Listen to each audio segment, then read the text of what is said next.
Вам сказать, вот придется раскрыть некоторые секреты. Я преднамеренно не озвучиваю состав исполнительного комитета до принятия присяги, но искренне хочу вам сказать, что в команду исполнительной власти войдут не обязательно члены команды нашей, а войдут именно профессионалы в той или иной области. То есть наша команда готова к тому, что у нас будет очень много новых лиц, которые не принимали участие в избирательной кампании, не участвовали никоим образом в течение этих 2 месяцев на встречах, дебатах или еще где-то. У нас будет очень хороший, четкий подбор, исходя из профессиональных качеств.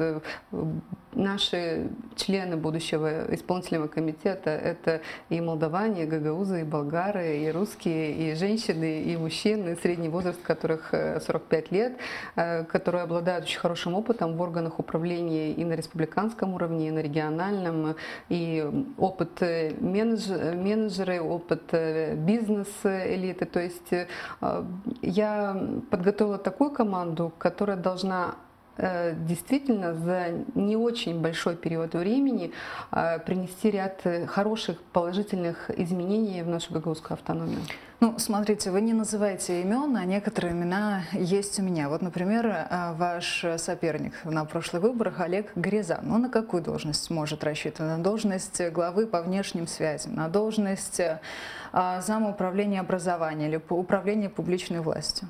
Я сегодня не буду с вами обсуждать фамилии.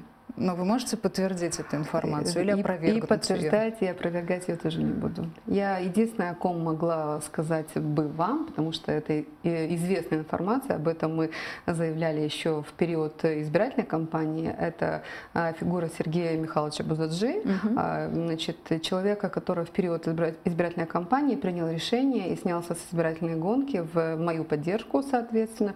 И тогда у нас уже была, значит, договоренность о том, что он войдет в будущий исполнительный комитет.